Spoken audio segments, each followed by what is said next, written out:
En Memorias que perduran de hoy, vamos a tener una entrevista con un economista.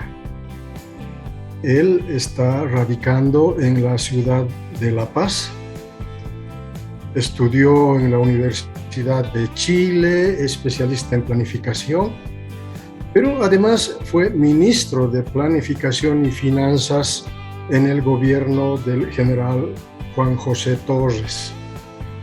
Fue además diputado nacional, funcionario de la CEPAL, experto del Banco Interamericano de Desarrollo, la FAO, el PNUD, el CAP, el Banco Mundial, asesor de la Conferencia Episcopal, pero también del Arzobispado de La Paz, asesor también de la Central Obrera Boliviana, de la Federación de Empresarios Privados de Cochabamba. Nuestro entrevistado es don Flavio Machicado Saravia, con quien estaremos desentrañando esta semblanza de vida de una larga trayectoria profesional en diferentes instituciones en el ámbito de la paz a nivel nacional, pero también a nivel internacional. Es tan amplio el currículum que yo dejaría un poco como tema para ir desarrollando a lo largo de esta entrevista en Memorias que Perduran. Licenciado Machicado, agradecerle por la entrevista. Bueno, en realidad el agradecido soy yo, ya que me dan una oportunidad para poder conversar con su público y con la audiencia nacional sobre diversas temáticas que tienen que ver con el desarrollo económico. Bueno, mi primera pregunta siempre es el nacimiento. ¿Dónde nació don Flavio Machicado? Bueno, yo nací en la ciudad de La Paz. ¿Qué recuerdos tiene de su infancia en La Paz, en la otrora La Paz? Bueno, en realidad el recuerdo que tengo más que de mi infancia, de mi juventud, porque de mi infancia el recuerdo que tengo es haber nacido en un hogar donde se ha cultivado básicamente la música, especialmente la música clásica, en las famosas flaviadas que todavía existen, pese a que mi padre ya ha fallecido hace muchos años. Pero en realidad de mi juventud lo que más me ha impactado es cuando entré al colegio San Calixto para terminar mi bachillerato, quinto y sexto de secundaria, haber trabajado en la radio Fides y previamente en una emisora que no sé si existirá todavía, Emisoras Bolivia, cuyos propietarios era la familia Costa, Enrique Costa, y luego siguió esa trayectoria el hermano que acaba de morir, un relator deportivo muy conocido.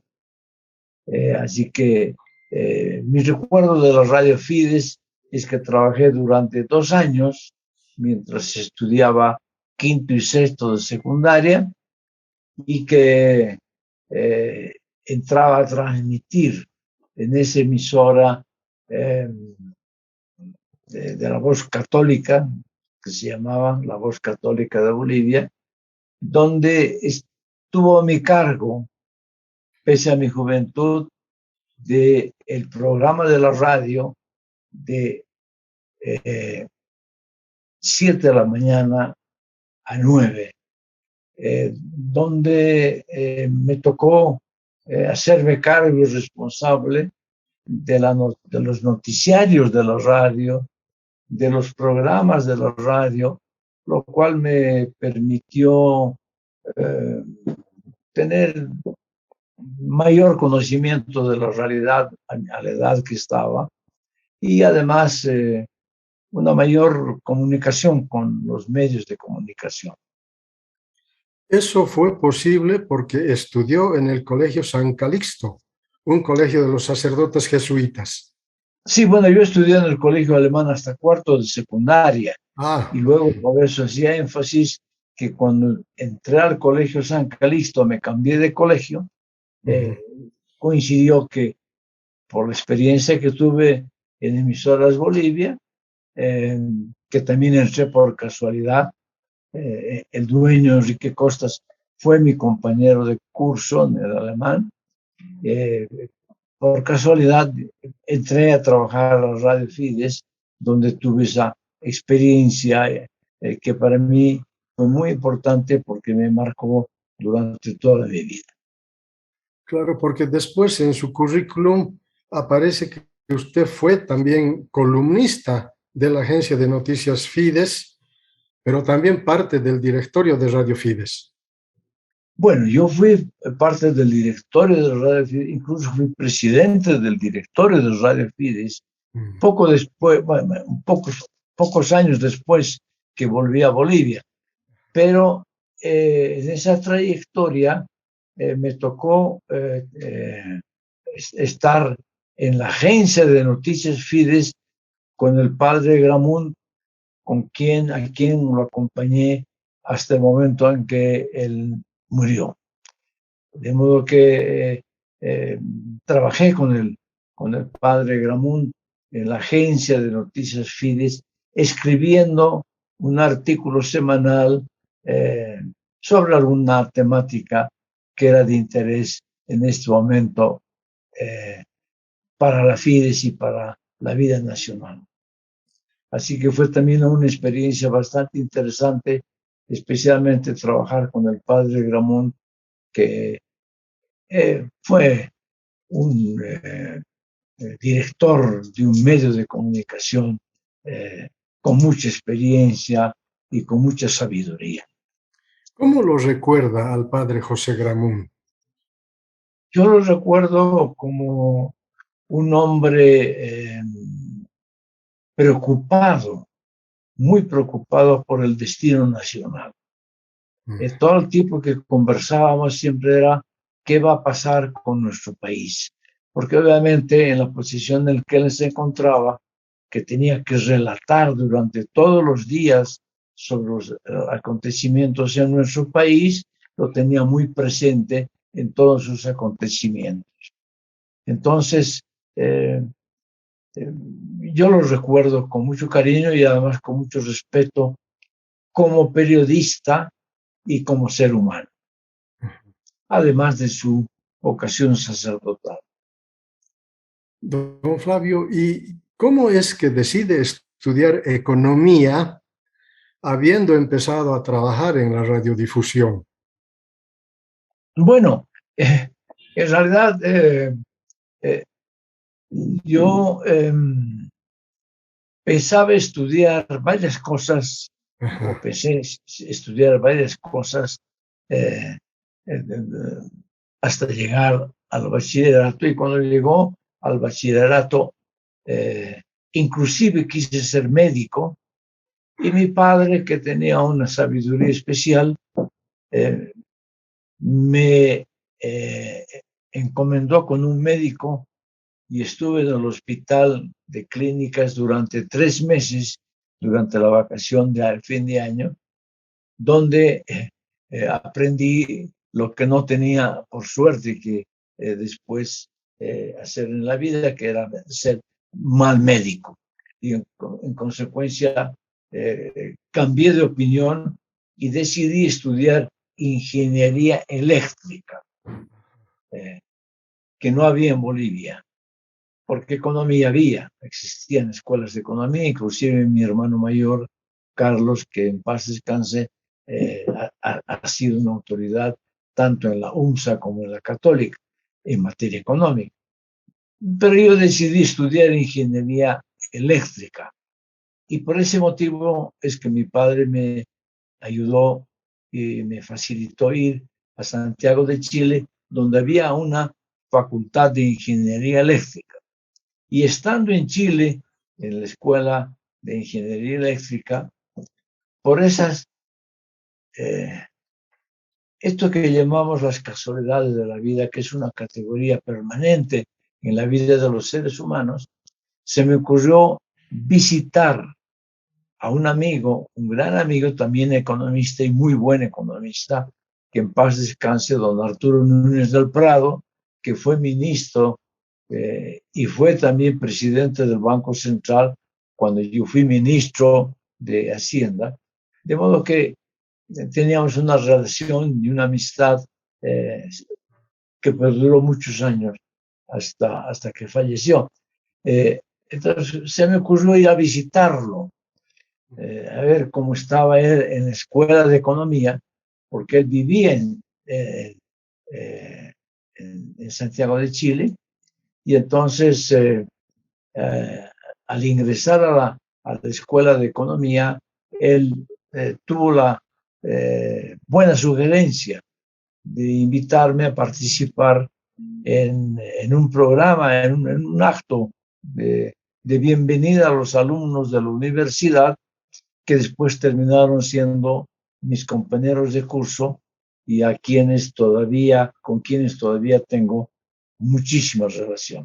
Entonces, desde ese momento que entré ya al campo de la economía y de haber escuchado al decano de aquel entonces director de la escuela, me pareció bastante interesante y mucho más interesante que la ingeniería eléctrica. Y de ese modo es que seguí la carrera de economía hasta concluir después en la Universidad de Chile como economista. De ese modo que dejé la radio, dejé la comunicación, porque esa no era posiblemente mi vocación, aun cuando sí fue una de las actividades que más desarrollé, especial y particularmente con el padre Gramunt en la agencia de noticias Fides. Como que actualmente yo todavía sigo formando parte de ese equipo. El año pasado hice un periodo de descanso porque tenía que hacerlo, y con la idea de que este año iba a volver a la radio a escribir nuevamente en la agencia de noticias Fides, como que está abierta esa posibilidad. Bueno, ahora retomo la conversación sobre Chile. El contexto social, político que vivía en aquella época Chile, ¿cómo fue? Bueno, en ese momento estaba dominando la política chilena la democracia cristiana. El presidente, yo conocí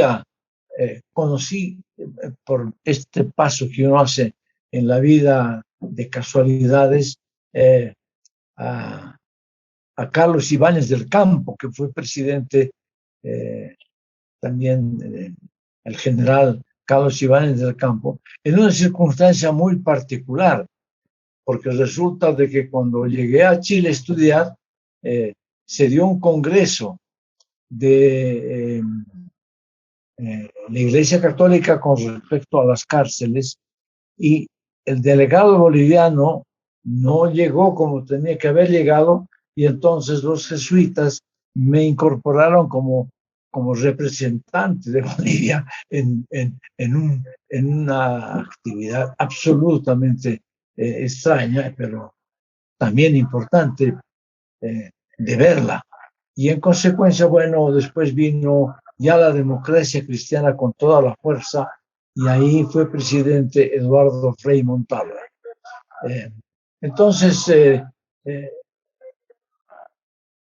fue una época en que yo diría de gran apertura democrática, porque inclusive el presidente del Senado en aquel entonces, en aquel periodo, ¿no?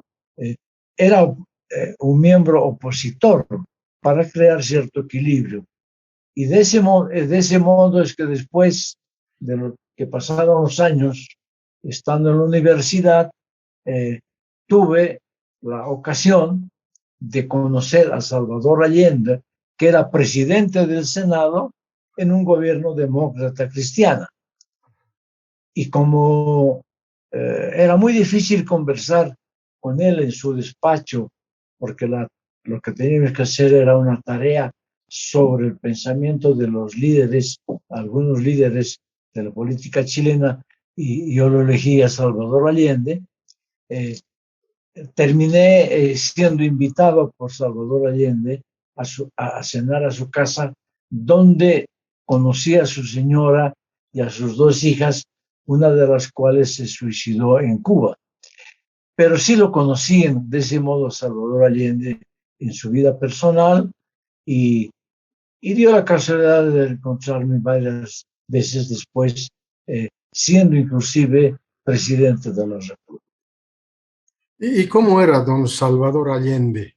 Un hombre muy afable, un hombre muy afable y un hombre muy equilibrado, porque inclusive dio la casualidad que en uno de los vuelos que realicé de vuelta a Bolivia a visitar a mi familia, Salvador Allende se atrasó en el vuelo y dio la casualidad de que nos sentamos juntos, porque yo también me atrasé por otra circunstancia, y volamos juntos de Santiago a Arica. Y dio la casualidad que en ese vuelo y en esas circunstancias, Bolivia declaró, o Chile declaró, libertad de comercio o algo por el estilo, de modo que las mercaderías podían llegar de contrabando a Arica perfectamente para luego ser introducidas a Bolivia. Entonces yo aproveché la coyuntura y le pregunté qué opinaba sobre ese aspecto, porque consideraba que era un aspecto que podía perjudicar muchísimo y sigue perjudicando a la economía boliviana. Y él me contestó, me dijo, mira Flavio, yo ahora soy un funcionario como presidente de la Cámara de Senadores, y yo no voy a hablar sobre asuntos ligados a la política de mi país con una persona que no es chilena, como es el caso suyo. Y entonces eso me mostró, digamos, el grado de profesionalismo, diría, político que tenía en ese entonces el presidente del Senado, y en este caso la persona de Salvador Allende. Sí, su personalidad era, vuelvo a repetir, de una persona muy atenta, muy afable, de modo que no lo tomé a mal, y evidentemente no tratamos un tema que él no quería tratar o no podía tratar. Bueno, don Flavio, terminado economía, ¿retorna al país? Bueno, yo mientras estudiaba, tenía por obligación de la formación académica, que participar durante los 2 últimos años de vacaciones, que lo hice en Bolivia, realizando alguna actividad relativa a la profesión, seminarios, qué sé yo. Y podía elegir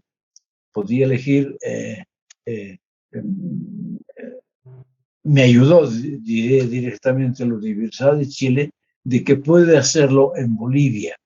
Y ahí tuve otra casualidad también.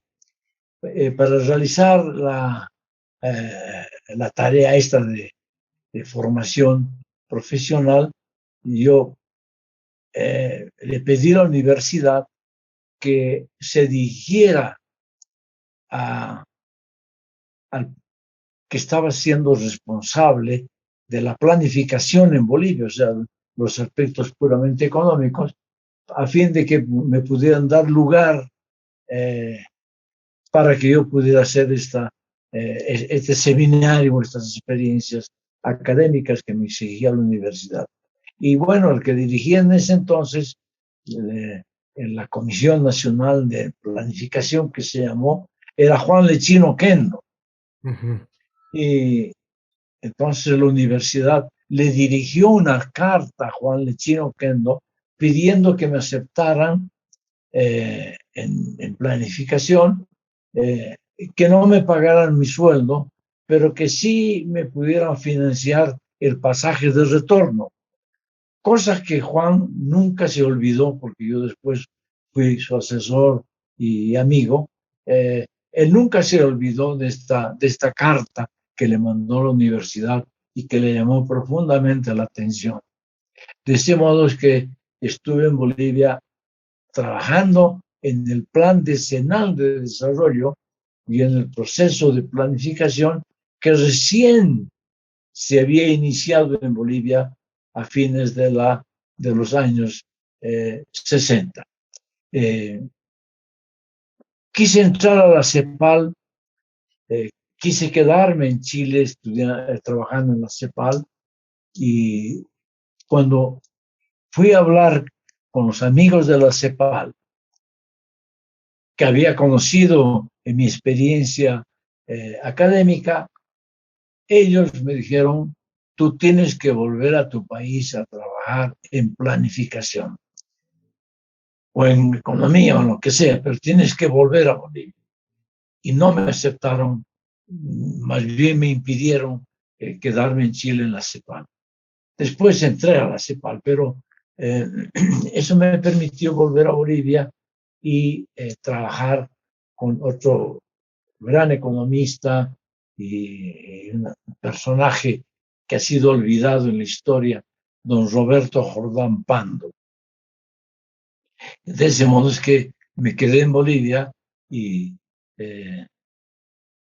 a seguir mi desarrollo ya profesional.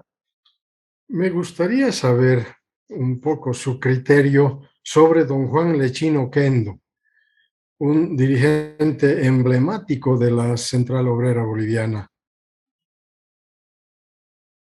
Yo tengo dos experiencias con este líder obrero, porque era un líder cabal y muy ligado a la clase trabajadora, con muchos matices que podían llenar este espacio. Pero una de ellas fue que se preparaba una demanda, como siempre se hace, de carácter salarial. Y cuando se preparaba esa demanda de carácter salarial, entonces algunos dirigentes de la COP, entre ellos Víctor López, independiente, pero también otros como Simón Reyes, que eran del Partido Comunista, querían saber si realmente lo que estaban pidiendo como reivindicación salarial correspondía a la realidad, y justamente fue Marcelo Quiroga que planteó un salario mínimo de 7.000 bolivianos en aquel entonces. Entonces, estos líderes que me conocían me pidieron que los asesorara e hicimos un trabajo de propuesta un poco más técnica, porque se necesitaba tener algunos criterios que pudieran, digamos, precisar el tema de la oferta y demanda de alimentos y los precios.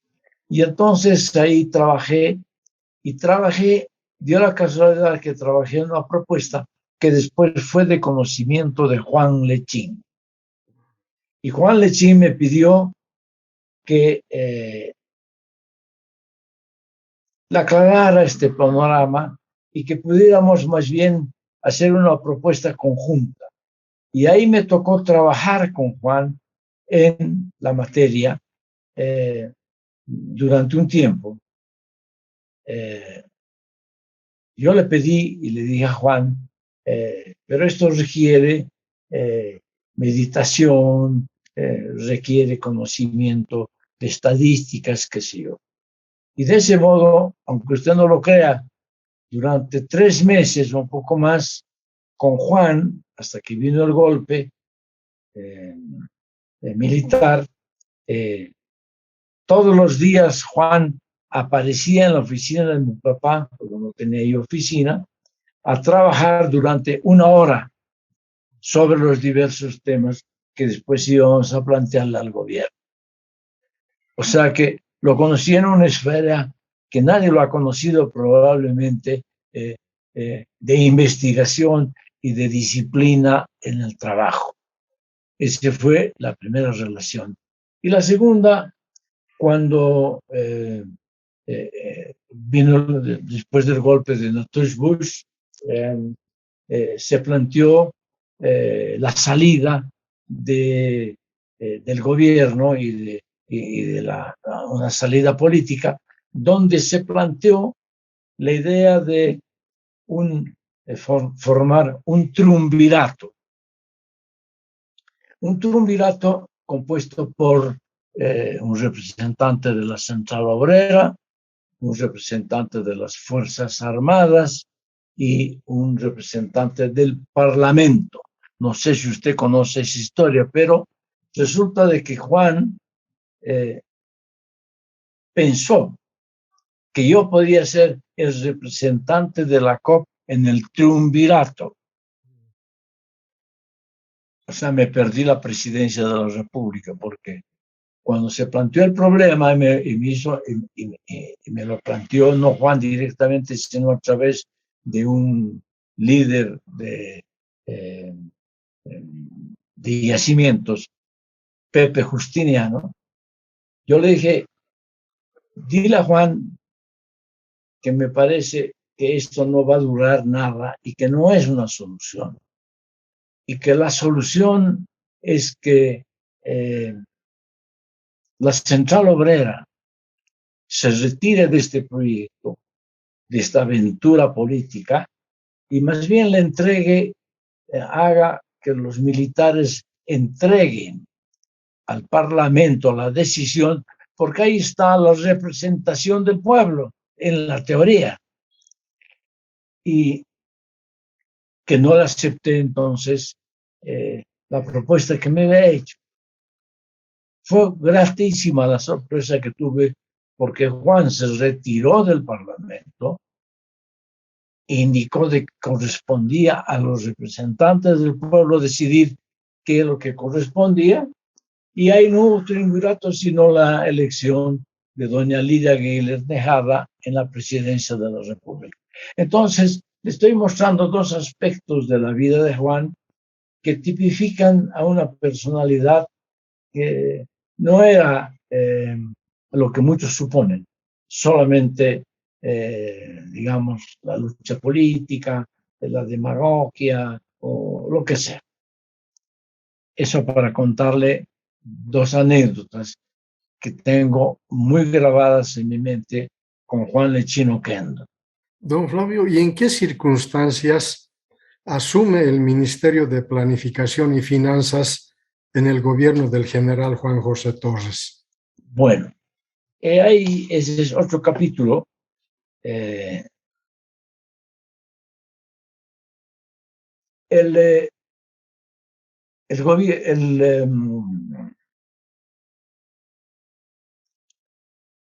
el transcurso del gobierno de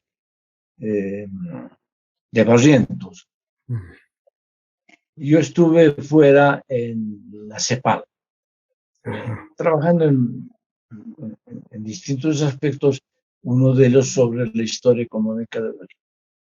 Bueno, en esa circunstancia,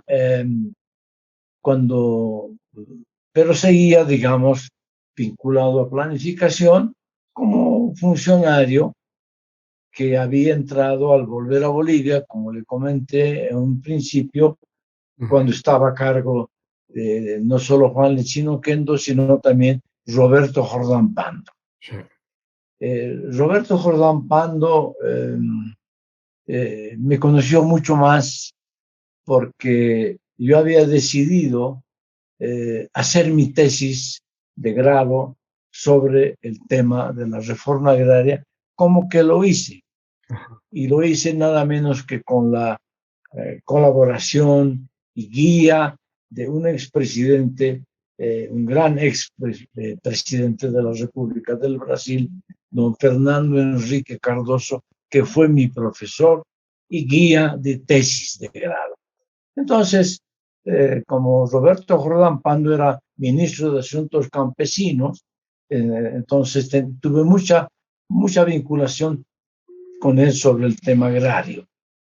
Y cuando llegó el momento en que tenía que volver a Bolivia o ir a Chile y graduarme, dar mi examen, etcétera, etcétera, con la idea de quedarme en la CEPAL, Roberto Jordán Pando me dijo: mientras yo sea ministro, acá usted va a tener trabajo, así que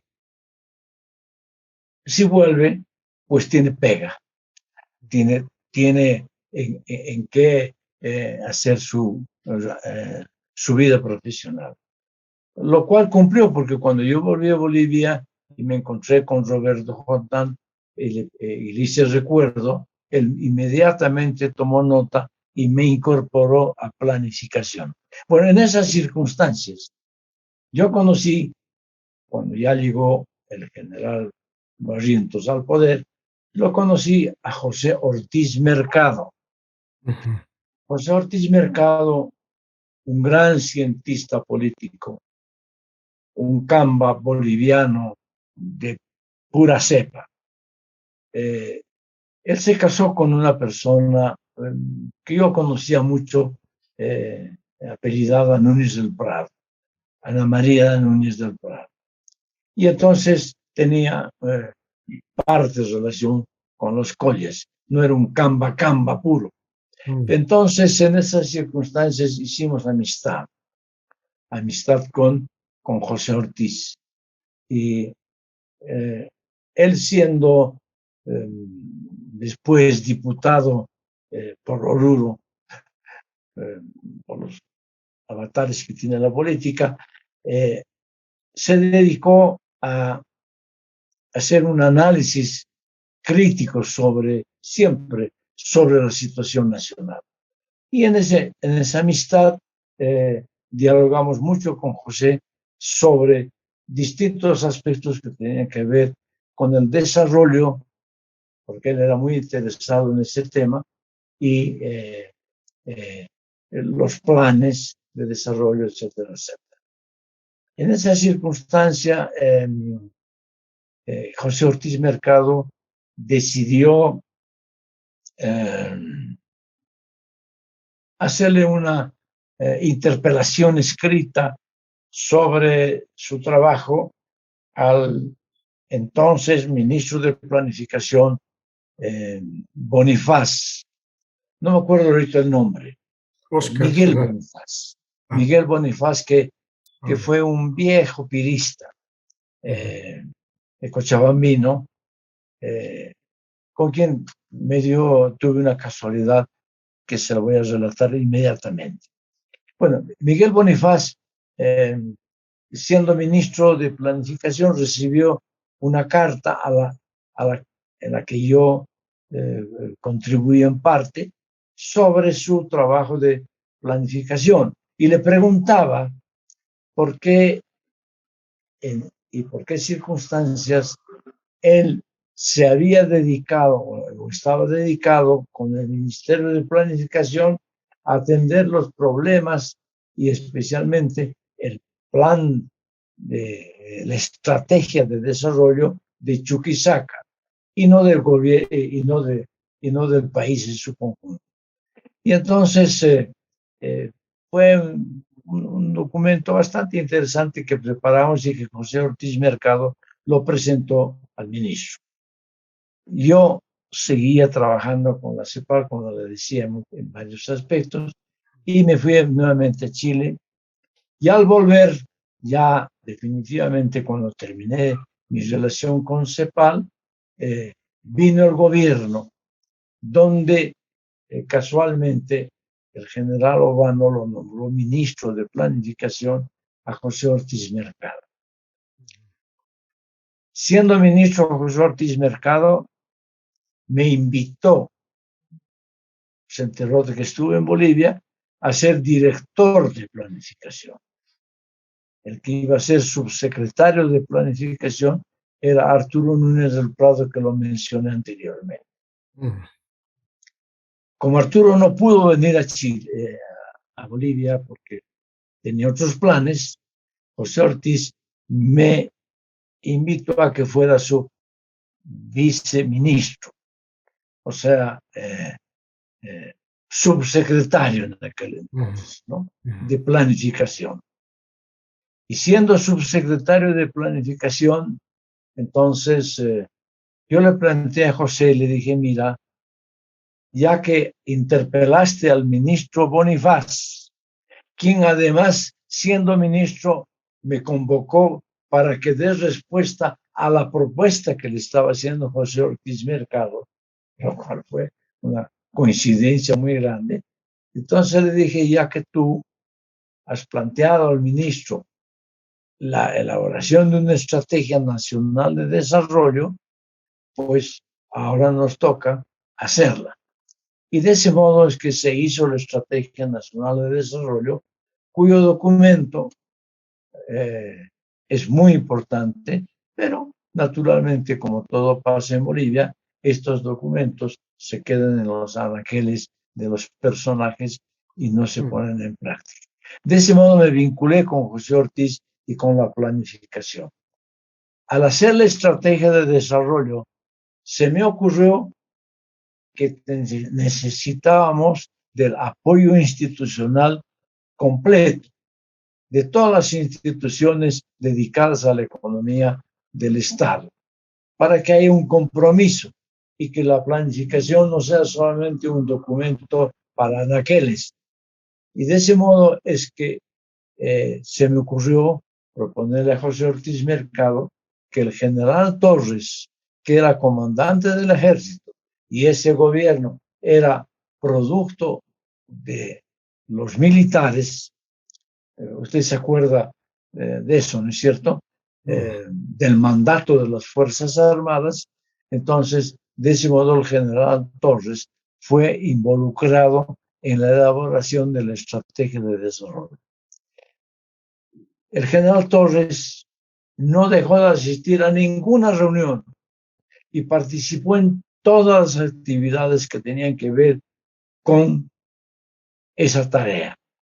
De modo que como yo dirigí la estrategia de desarrollo, me vinculé con el general Torres muchísimo en la elaboración de ese trabajo. Como ocurrió con Lechín y como ocurrió con muchas cosas en las que me tocó hacer algo.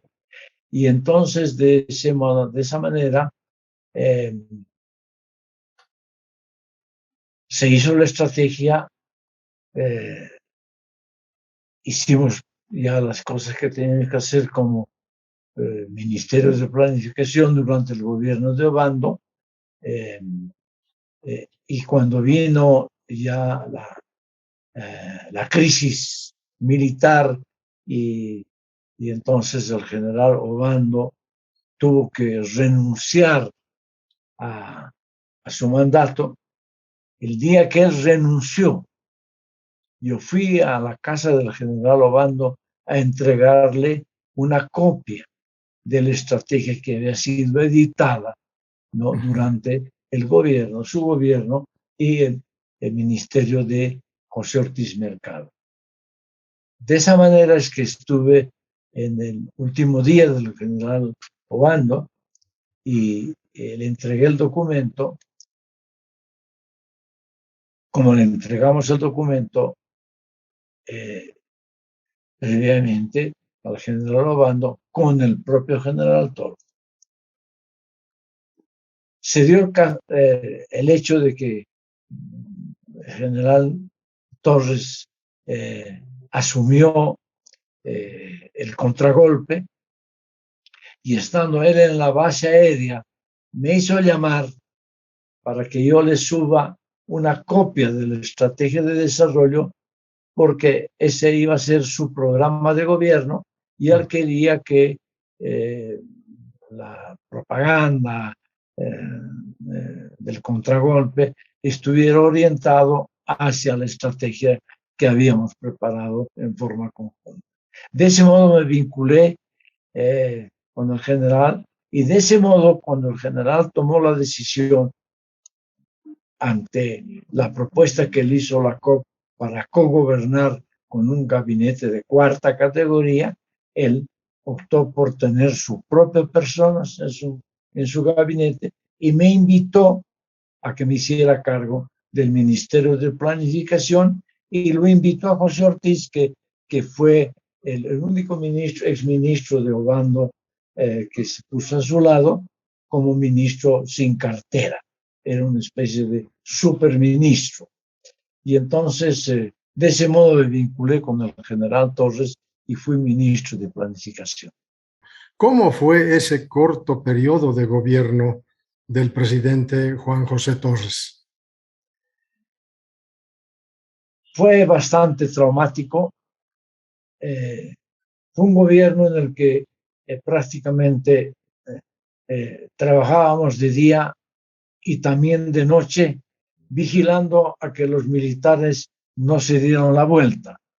Nos tocó estar durante muchísimas horas, muchísimas noches, visitando cuarteles para que los militares no se dieran vuelta y lo tumbaran. Fue difícil porque ya hubo una ofensiva, yo diría, de carácter interno y externo también. Pero el general Torres tiene una cualidad, era un hombre que trabajaba mucho en gabinete, y producto de lo que se hizo después en su gobierno, en muchos aspectos de la vida política. Entonces, fue para mí una experiencia de estar en un gobierno, pero además con un antecedente que quiero contar y que ha quedado desapercibido durante ese gobierno. Tan pronto yo fui ministro de él, al poco tiempo que fui ministro, diría, mi padre, que era una persona que nos dejaba a que sus hijos hicieran las cosas que mejor les pareciera, con toda la libertad, pero con mucha autonomía. Para dar solamente un ejemplo, mi padre nunca se subió al auto del ministro de Planificación, porque ese era un instrumento de trabajo. Era su posición. Y entonces me dijo una vez: Flavio, ¿por qué han tomado preso a fulano de tal, a un señor, al dueño de la cervecería, no recuerdo ahorita el nombre, Johnson, creo que era? Me dijo, ¿por qué lo han apresado? Y siendo tu ministro, además. Entonces, esto fue un fin de semana que estuve con él. El día lunes, en la primera hora de gabinete que tuvimos, yo le hice la pregunta en el gabinete: ¿por qué motivo había ocurrido esto? Cosa que le provocó al general Torres una noticia que él no la conocía. Una reacción fue bastante dura con su ministro, de gobierno, Jorge Gallardo Lozada, a quien le ordenó de inmediato la libertad de este personaje y de otros más que habían sido tomados prisioneros como parte de una ofensiva de carácter político. Naturalmente eso me derivó en que mi relación con el ministro de gobierno fuera bastante mala después. Pero el general no aceptó y dijo que durante su gobierno no iba a tener ningún preso político, lo cual evidentemente me comprometió muchísimo más con su gobierno. Es más o menos una de las anécdotas. Pero para ser más sintético con la respuesta que usted me ha planteado, yo diría que fue un gobierno muy problemático, con muchos sinsabores en la conducción, de modo que no fue fácil lo que le tocó realizar a la general Torres como presidente de la República. Yo precisamente estoy terminando un libro sobre el gobierno del general Torres con una gran es decir, con la casualidad que ese libro lo pude escribir tranquilamente y ahora después de 50 años de que ese gobierno fue derrocado, puedo tener una visión mucho más objetiva y mucho más amplia de ese proceso. Espero que el libro sea útil y que salga muy pronto, ya está casi terminado. Don Flavio, ¿y qué significó el golpe de Banzer para el trabajo que usted estaba desarrollando como ministro de Planificación y Finanzas? Bueno, ese golpe, en realidad, cuando el general Banzer asumió el gobierno, se utilizó parte de la estrategia de desarrollo y evidentemente para mí significó una cosa muy elemental, el exilio. Fue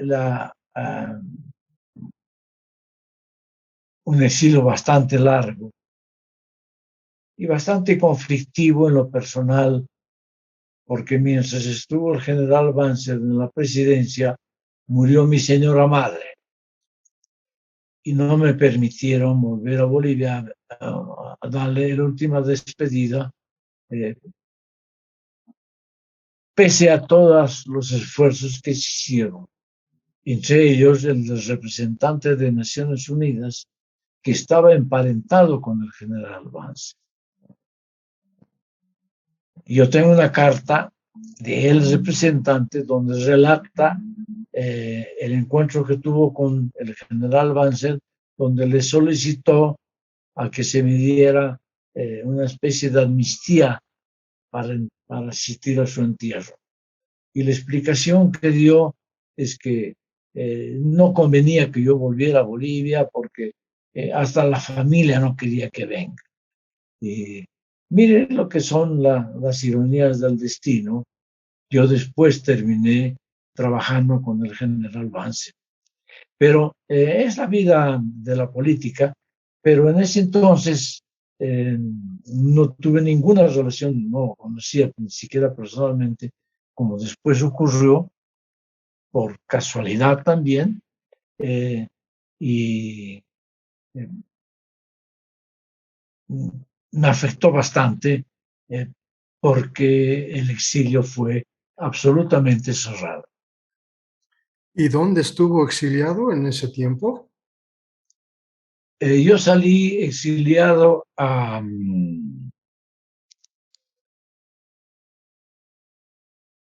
Santiago.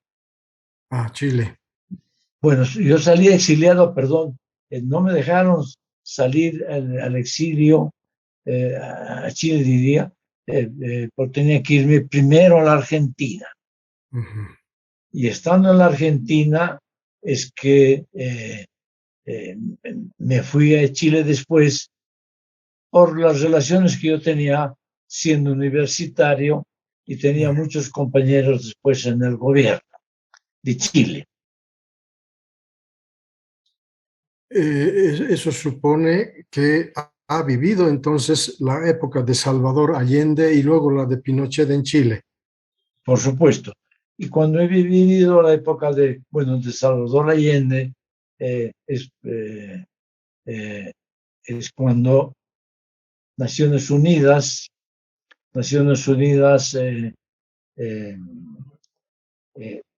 yo entré a Naciones Unidas estando en Chile, trabajé en varios proyectos con el gobierno y estando allá vino el golpe, Naciones Unidas nos quería repatriar, bueno, en mi caso no a Bolivia, sino me quería llevar a Roma, donde estaba la sede de la FAO, donde yo trabajaba, pero decidí quedarme. Y decidí quedarme con las Naciones Unidas para ver cuál era el desarrollo. Y entonces, en esas circunstancias, el entonces secretario general de la CEPAL y la representante de Naciones Unidas, doña Margaret Anstey, una gran persona que ha querido mucho a Bolivia, estaban realizando funciones y yo me quedé a acompañarlos y a ayudarlos, porque en esas circunstancias el gobierno de Bolivia queda adverso. Evidentemente, tenía a los bolivianos en Chile en una situación bastante complicada. Entonces, el secretario de la CEPAL me pidió que junto con un brasilero y un uruguayo nos hiciéramos cargo de las tres colonias, de las tres nacionalidades, diré, perdón,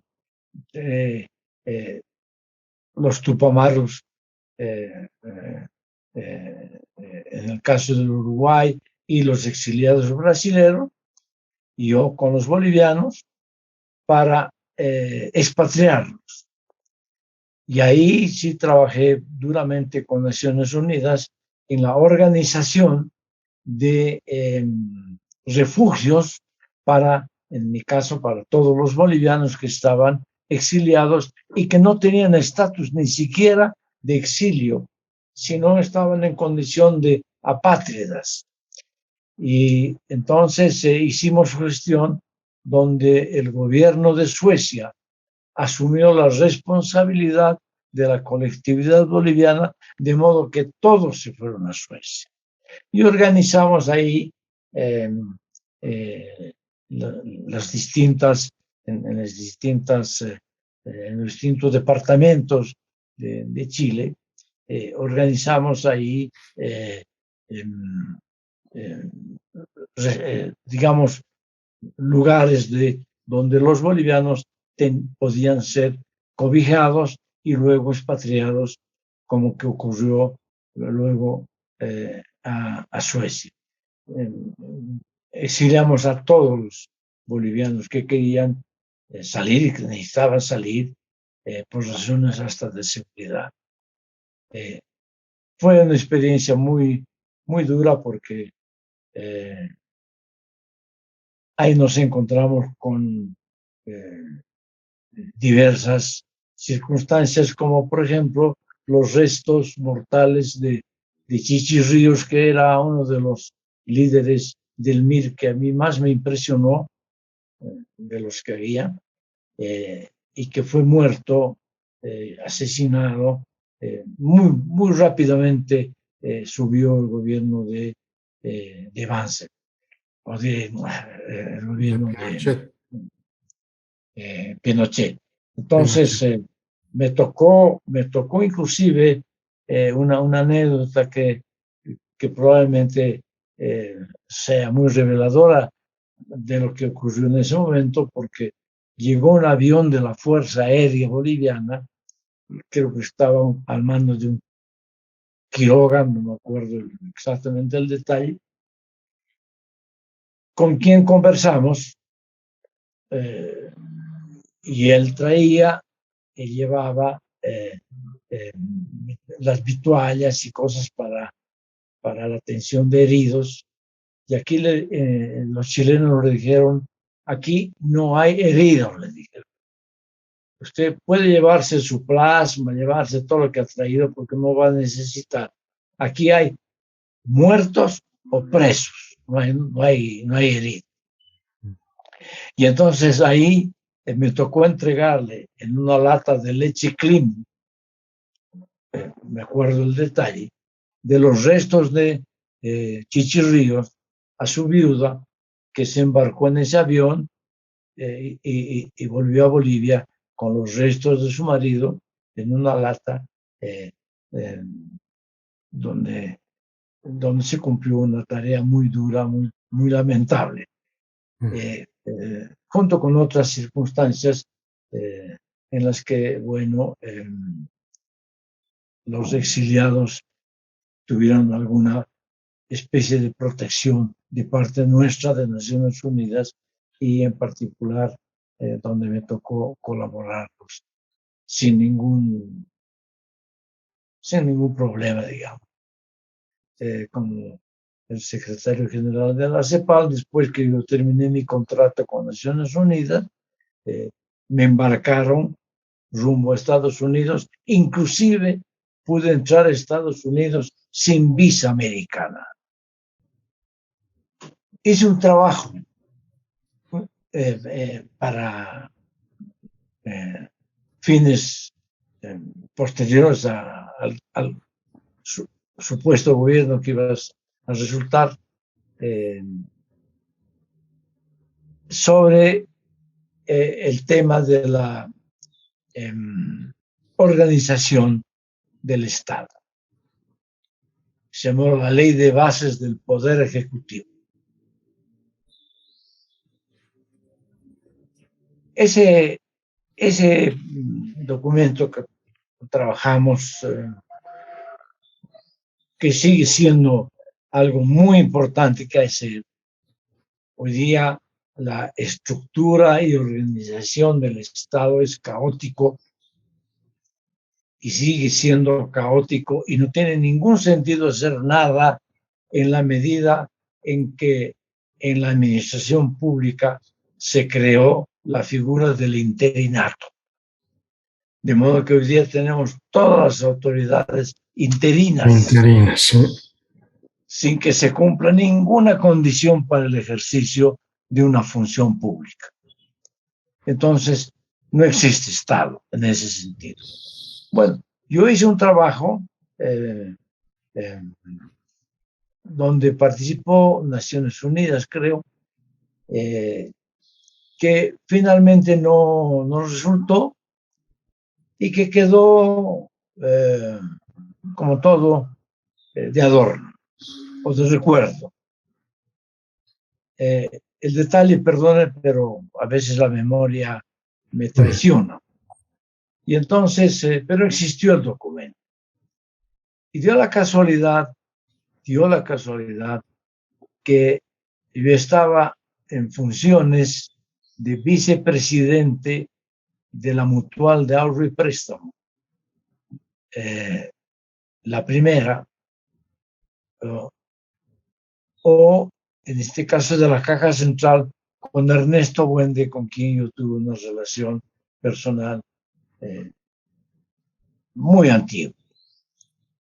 Y entonces, estando en esas condiciones, el asesor jurídico era un señor Arce, muy vinculado al general Banzer. Banzer.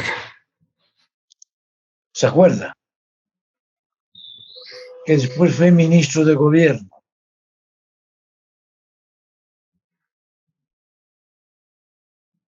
Ya muerto.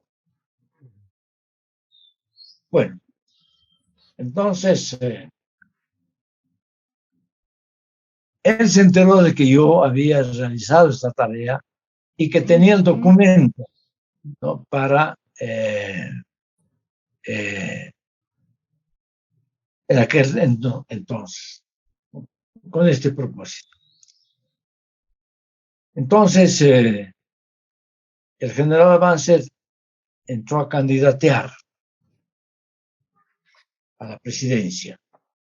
Y un día él, estando yo en la Mutual, me dice: ¿tú tendrías algún inconveniente para que esta propuesta de reforma del Poder Ejecutivo pudiera utilizarla el general Banzer? Mire la pregunta. Entonces, mi reacción inmediata fue: mira, yo todo lo que he trabajado siempre ha sido para favorecer al país. Y si esto va a favorecer al país, que lo utilice.